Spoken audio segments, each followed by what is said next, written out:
Salaam, salam.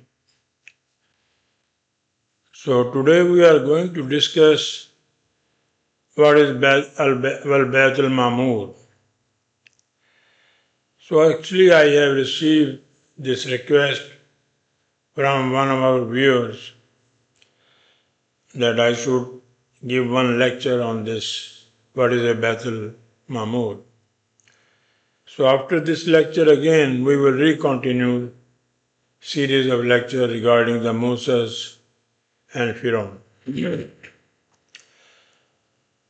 So before discussing Bayt al-Mamur, let us open the discussion of this lecture with verse 1063. فَلْيَعْبُدُوا رَبَّ هَذُا الْبَيْتِ. Yusuf Ali, let them adore the Lord of this house. Adore, worship. The Lord of this house, the Lord of this cubicle building, and the Lord over there is Saudi family. There is no God inside. They are the Lord over there. Why? Because this house is very poor. And the people who own this house, they have 5-star hotel, high-rise building. I don't know how they are making this translation. And Mohsen Khan, so let them worship Allah. Rabb Allah. The Lord Allah. Of the house, the Kaaba, Makkah. So this is the translation. Al-Bayt, it's adjective. This is also adjective. Wal-Bayt al-Mamur. Both nouns are definite adjective. And the right translation is, so utilize or devote your innate abilities, capabilities, energies and resources. Abadu. It does not mean worshipping, adoring any nation or any person who utilizes capabilities, ability, God-gifted. They will become prosperous like China, like Singapore, like Sweden, like all other nations except Muslims. Because they are worshipping God. To the cherisher of the Quranic Federation, Rabb, of this noble Quranic house, Al-Bayt, proper noun, the book of the Quran, not house. Or you can make house of the Quran as a center of discussion with eminent economic, ethical, and social values and manners. This is the meaning of Al-Bayt.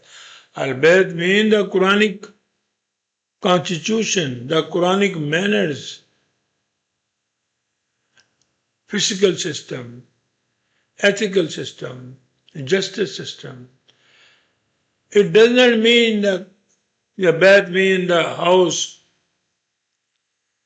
in Makkah, the concrete and steel building. This is, look what happened with us. And Muslims are worshipping. That is why they are living in the degradation condition. And in this building, all the criminals, the Islamic leader, religious, political, military, they are coming over there to make their meter zero.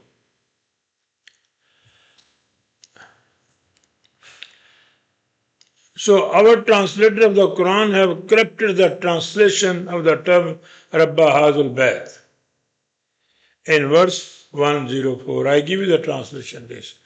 The common translation is rendered as the Lord of his house, with this house typically understood as a referring to the Kaaba in Mecca, Kingdom of Saudi Arabia. Do you think Allah's house in the dynasty of King Abdulaziz? Allah's house is this Quran. However, this interpretation is based on conventional religious views rather than linguistic evidence, and it is misrepresents the true meaning of the term Bayt. Linguistic analysis shows that the rub carries deeper meanings such as nurture, sustainer, guardian, and is not confined to a singular sense of Lord, as commonly translated. It's a biblical translation. All the lords living in England. Likewise, Bath does not necessarily denote a physical building, but can refer to a gathering, a place of significance, or an entity. Thus, the Quranic usage of Rabbul Hadul Bayt could indicate the sustainer or guardian of a broader concept rather than specifically referring to the physical structure of the Kaaba. And Quran does not mention any Makkah in the Quran that it is a center for the, this Allah. No. The Quran uses I will explain it more now.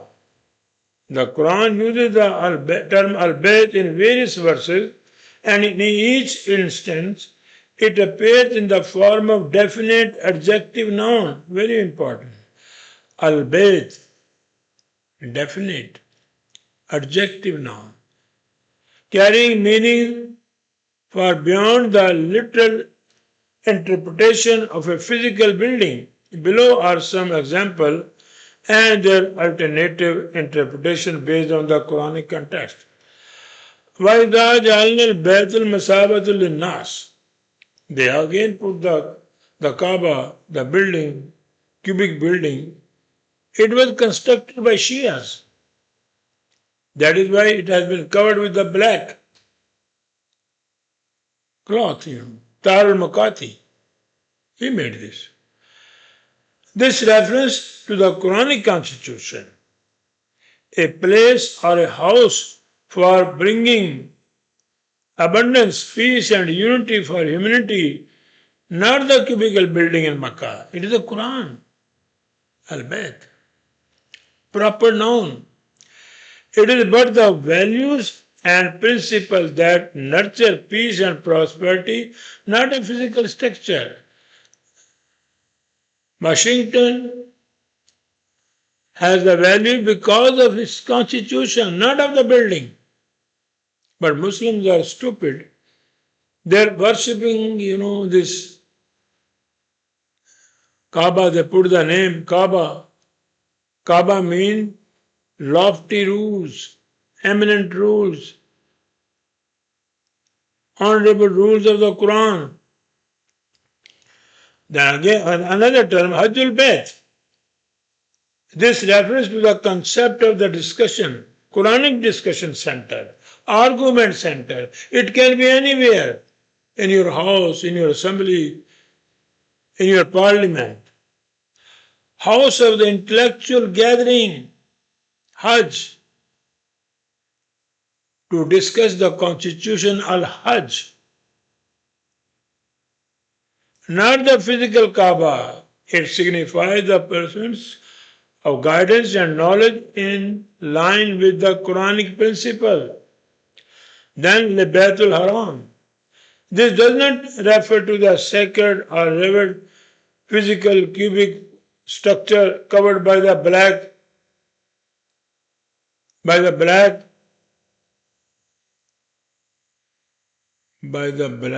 cloth.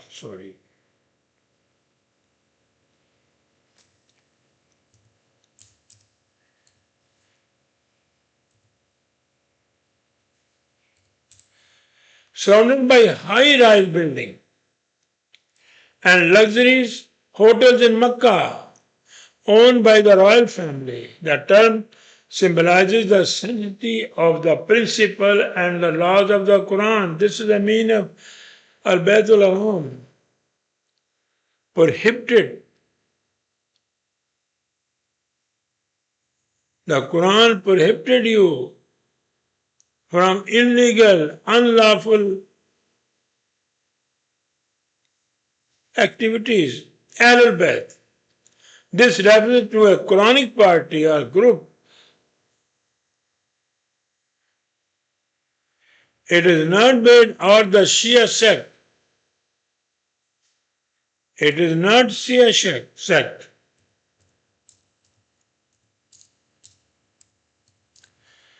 It is not the Shia sect based on what Iranian has developed this based on the five individuals Muhammad, Fatima, Ali, Hassan, and Hassan. They are all fake. There is no Muhammad, no Fatima, no Hassan, no Hassan. It's all fabrication. Quran does not give any education about the personality worshipping. Ikhwa mean, innamal mu'min ikhwa mean, those people who are agree with the Quranic constitution, Quranic principle, Quranic values, they are brother and sister, not even biological relation. And they have two lineage. One is Sayyid and other is Alvi. Alvi is in the Syria and all the Iranian, Shia in Iran. They made even themselves differentiate or the distinguish or discriminate based on the blood.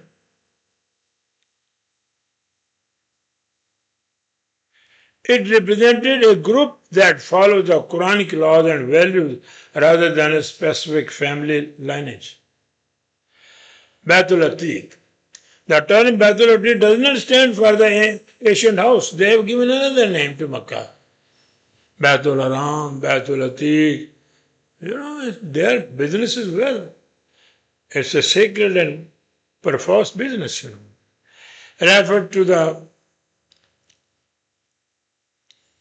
it represents the timeless guidance of the Quran that transcends physical structures. The Quran does not talk about the physical structure. Now the Baitul Ma'mur referred to the house of flourishing habitation and prosperous and peaceful abode for the humanity. This Quran is a peaceful abode for the flourishing or safety abode for the humanity. Its rules, its values, its principle, not the cubic building in Makkah, Kingdom of Saudi Arabia. This interpretation focuses on the symbolical meaning Al-Bayt al-Ma'mur, Quranic abode of prosperity and peace for all humanity rather than a physical structure in Makkah. So this is the term that I have brought some term from Quran with the reference of the verses. So this the Al-Bayt means it's a proper noun. It's not a house. It's a house of the Quran. So this is I have brought for you this Al-Bayt. What is the meaning of Al-Bayt? So what happened? The blotted mass of Islamic literature, hadith, collection, fiqh, manuals, and inherited tradition have become an engine of confusion, something the Quran beneath layers of the contradiction, myth, and control. They put layer upon layer. And the shame for the Arabic people, their mother language is Arabic, and they are doing that job. Compounding this decay or the visionless translation of the Quran by every so-called scholar and translator today, they are all doing that. You cannot find a single Quran in which they give you the right meaning of this term Al-Bayt. They're all, corrupt, dishonest, based on the Imam Tabari translation. A clear example lies in their reduced to a vague, symbolical, inhabited house, stripped of inquiry, stripped of meaning, and reduced to dogma. What should spark philosophical reflection and a metaphysical insight is instead flattened into the ritual folklore. It's all fairy tale. Now look what they are saying. Location, where is this Bayt al-Mamur? In Islamic tradition, Al-Bayt al-Mamur is believed to be in the seventh heaven. Seventh. There's seven circle around the cubic building. Seven circle Safa Marwa.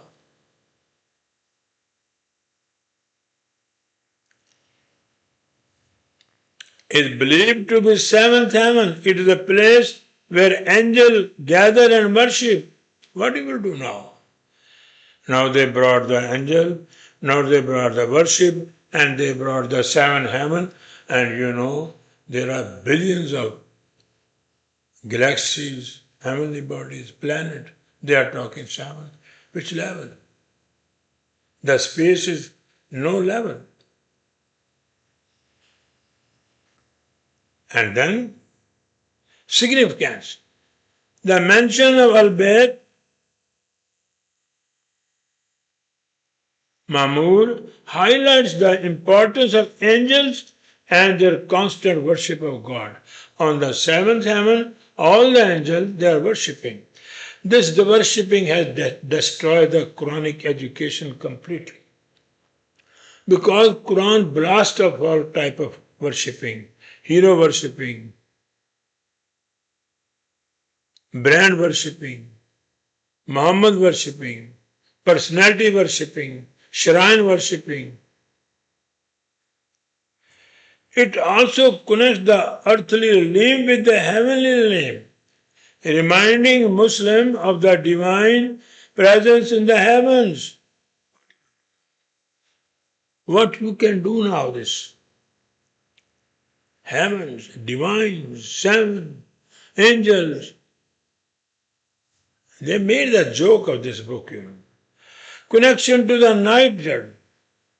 The concept of Al-Bayt al-Mamur is often associated with the night journey, Isra, Al-Miraj of the Prophet. Okay.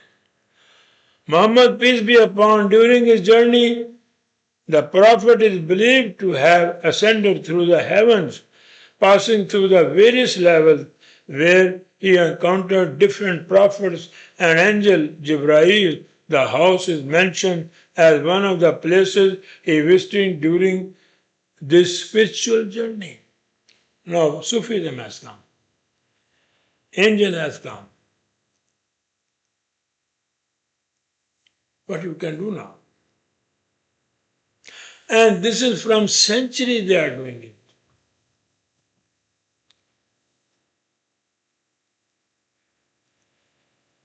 Across the 57 Islamic nation states, a suffocation, orthodox, concealment as a divine authority, sustained by the century of the repeated hadith literature, rigid fiqh, dogmas, and culturally preserved tradition, Eid, Aftar, Shabrat, it is a culturally preserved tradition coming from centuries. The institution obsessed with the control rather than comprehension. You cannot speak, you cannot ask any question in Mecca or Medina or any 3.5 million mosques, you cannot ask. These mosques are the cemetery for the Muslim. You cannot ask any question. You know.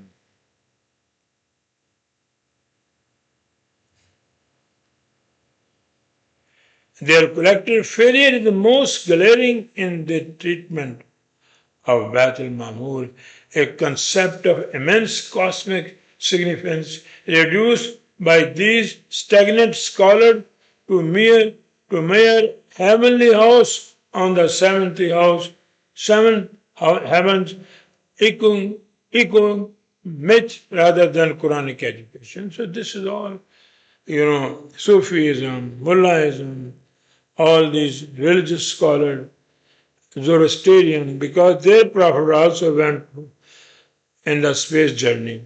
They took that story from their book and now they put in the form of translation in Surah Al-Isra. The so-called translation of the Quran offered by scholars lacking vision, depth and courage do not translate. They betray. They recycle inherited glosses without wrestling with the mind-opening text. They don't want to use their mind.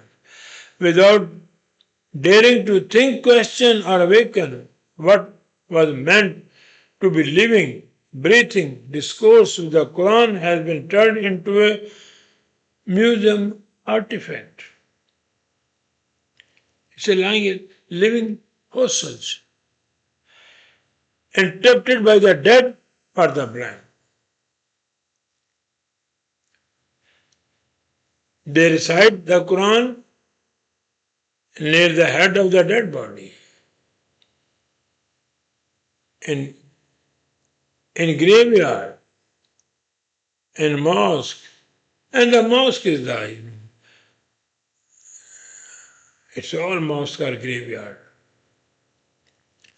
So now let me explain you now from the Quranic point of view what is Bayt al-Mamur. The Quranic explanation of Bayt al-Mamur to begin a comprehensive understanding of Bayt al-Mamur in Surah At-Tur, starting from verse 51 as a good approach. Al-Tur, this is the first. It's the first verse. What is Al-Tur? It is not a mountain. You know, in each religion, you will find holy mountain, holy water, holy book, Quranic measures, proportions, modes, rules, manners, custom and limits. This is the meaning of Tur. In Urdu language, they call Taur Trike, the same word, applied and implemented repeatedly over time as a necessary and appropriate. This is the meaning of Tur. It is a proper noun. Again, it is the Quranic manners, or Quranic measures, Quranic proportion, Quranic mode, Quranic principle, and limits. Look, the translation, by the mountain of revolution. Finish. Destroy the meaning of the Quran. They were the enemy of the Quran. The right translation, the Quranic teaching and measures consistently revolve around its supreme knowledge for the benefit of humanity. This is Al-Tur. Then verse 52 and 2. Wa Kitab al-Mastur. And it is ascribed and arranged by the absolute authority of the Quranic Federation in sequence. There was a department who was responsible. The Quran gives the name An-Nabwa.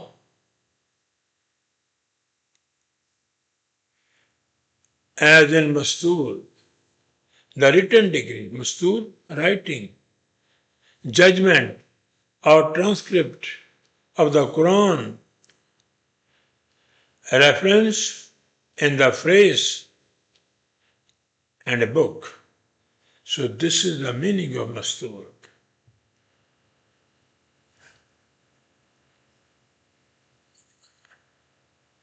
Then, fi Rikkan Manshur, the gentle and compassionate constitution for humanity was unfolded, made manifest to distant places, Manshur, Nashro Ashat. Now we have a YouTube, we have an email, we have a printing press, so this is a Manshur. TV we have, radio we have. Spread out at that time, when they ascribe it, then they publish it. Then they send to the people.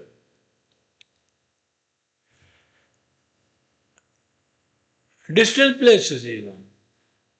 That is the reason the Quranic education in Africa, in Asia, in Europe, they do it in the form of a fine leather or non-leather parchment. Very pertinent information. Ferican parchment, fine parchment. It was written under the supervision of Quranic Federation.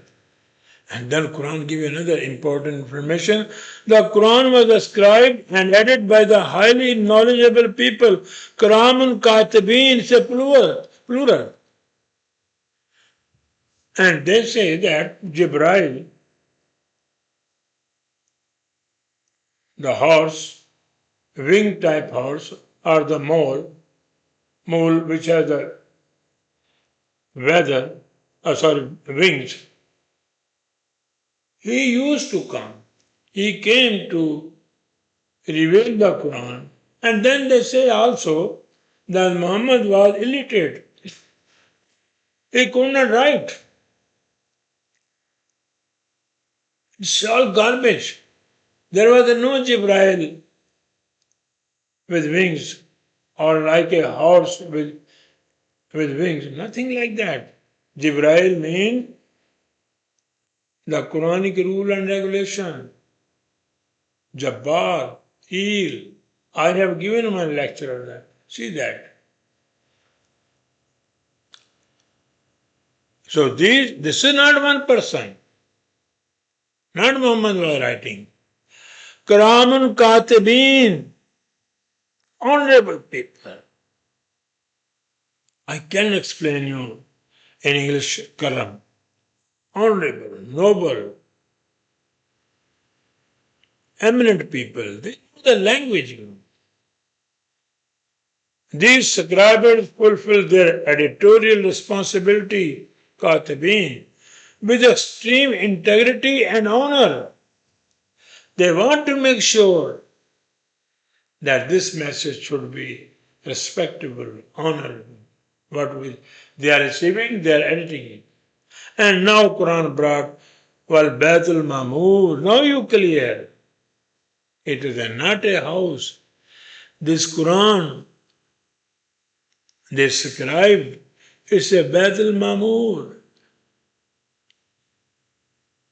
It is the house of the Quran, inhabited house of the Quran. Principle. So let me give you what is a Mamur. Look, Umar, from the same root, and Mimre, Amara, and you know this, your leader Imran, same root. And Imran means the land or house, inhabited, people, well stocked with people and life, in a flourishing state. So all the verses in the Quran, it will give you flourishment, it give you cultivation, it give you peace, prosperity. This is the meaning of Amran. And again, Amaratul Ard, the land become inhabited, people well stocked with people and camels and the like, colonized, cultivated in a well flourishing state.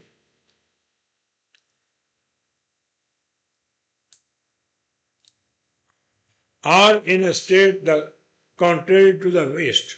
So all the verses in the Quran, Bayt al-Mamur from Umar, they are giving this thing. And then Umraka, severe by the life. Abu Umrah means bankruptcy.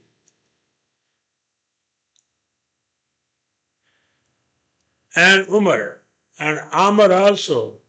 Amr, living, you know the people have named Amr. Living long, remaining, continuing, staying, residing, or dwelling, or abiding in place. Now you understand the Quranic verses or the Quranic principles, they have all this attribution. It is not a Makkah. It is not a cubicle house in Makkah covered with a black cloth. It means it's a death for the Muslim. So the inhabited house, Al-Mamur, a metaphor for the Quran. Trust. Considering the above mentioned grammatical and lexical analysis, the term Al-Mamur may be interpreted as inhabited house of the Quran, Quranic values. In legal terminology, inhabitation refers to the form of diligence applied against a debtor who owns or jointly owns habitable property. It affects, prevents the debtor from using the property as a security for another debt or disposing for it. This is al-mamur. Or their interest in it without credit consent. So the inhabited house, therefore, is a property restricted by law from being sold, mortgaged, or otherwise transmitted with legal clearance. So this was the Quran. It is a legal, principle it has. You cannot sold this Quran. But they are selling the Quran day and night. Without the restriction. The rights of ownership remain, but the freedom to alter or leverage the asset is curtailed to protect its value and integrity. So all these sunnah and all this mumbo jumbo and all this translation, they don't have any legal authority to misinterpret the Quran. They don't have this. This is the meaning of al-mamur. In this metaphorical context, Bayt al-Mamur, often translated as the inhabited house, can be symbolically understood as an honorable domain upon which Quran inhabitation has been registered. The intellectual legal hold prevents the unauthorized modification, commercialization, or misuse of its content. So you cannot do that. All these hadiths, sunnah, or all these translations, they should be based on the grammar, the language, the chaste and the best language of the Quran, eloquent language of the Quran.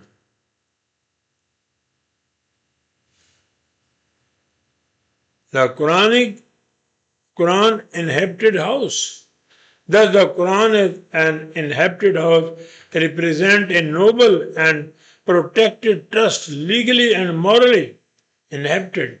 From alternation you cannot change, but they change everything. They could not change the Arabic text, but they changed the translation completely. And it has destroyed all the education of the Quran. It signifies that the book inheritors of the and that the inheritor of the book, the Muslim Ummah, are barred from that. Selling or commodifying its verses in the form of religious business. Makkah, religious business. Medina, religious business. 3.5 million Muslims, they are religious business. All the shrine, they are religious business, and all the, madrasa, the religious school, they are also. It's all economy they are running that. Altering its contents or issuing ruling do not align with the supreme legislative authority except under the lawful consent and guidance of the Quranic framework. You can change it, but under the Quranic framework. Has symbolically referred to as a Quranic federation. That has the right. First of all, we should make all the 57 Islamic countries make a Quranic Federation. Then whatever the literature we have in the form of these Sunnah tradition and what this Mambo Jumbo, all this, religious leader, you have seen them on the YouTube. Every their fatwa should be checked. Nobody has right. There is a Quranic Federation. They will check by using the arms tricks of the Quran. This concept emphasizes the intellectual safeguard placed upon the Quran akin to a legal inhabitation on noble property. It cannot be translated, manipulated, or diluted without breaching the covenant of inheritance Quranic Federation. This should be done. All these millions of fake hadiths, fabricators, millions of names, Aisha, Bukhari, if there is a million of hadiths, a million names. Who knows who were they? They were all fabricated.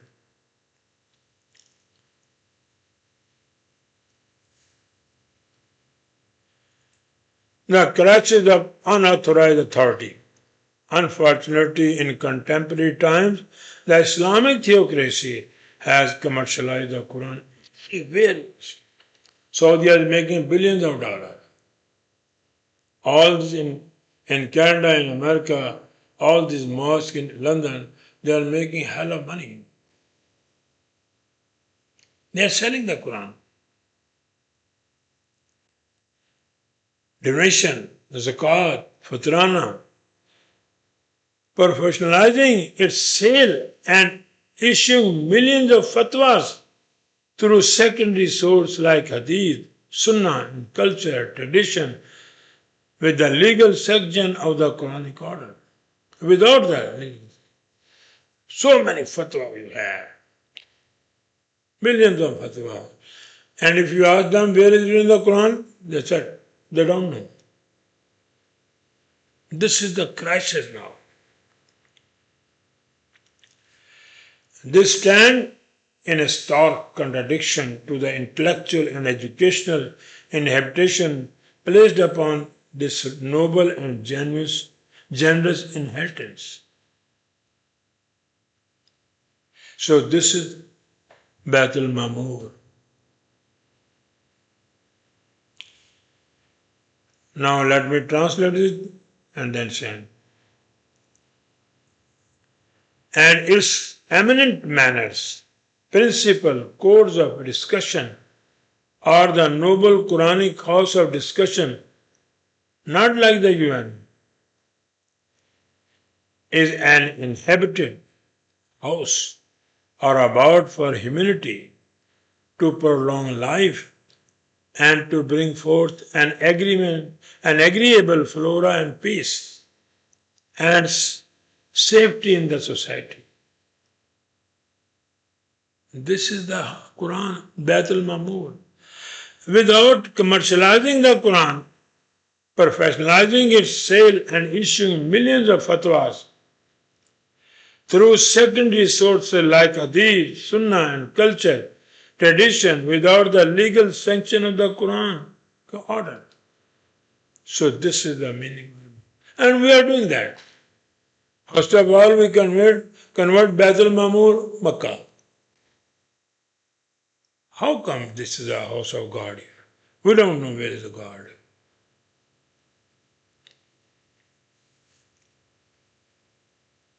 Sakaf marfu, and its lofty eminent principle are the canopy for the distressed and neglected segment of the society.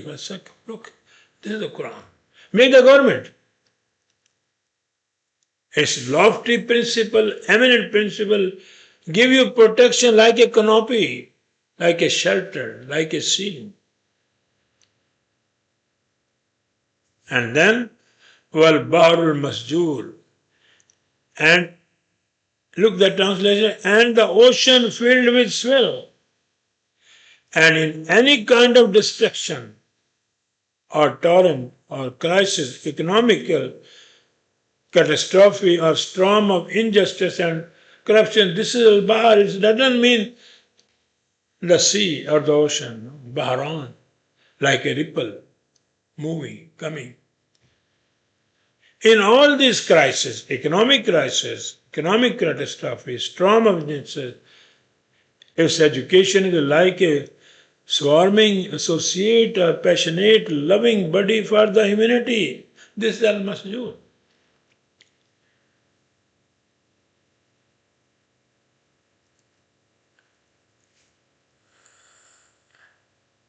So this is the meaning of Bait al-Mamur.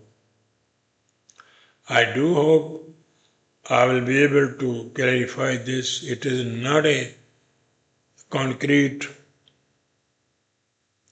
building, cubicle building in Mecca, which is being controlled by the cruel dynasty. They are worse than Pharaoh. So please, if you have any question, write me. And the next lecture again, we will recontinue our education or lecture regarding the Moses, how this great personality, noble personality. Thank you very much.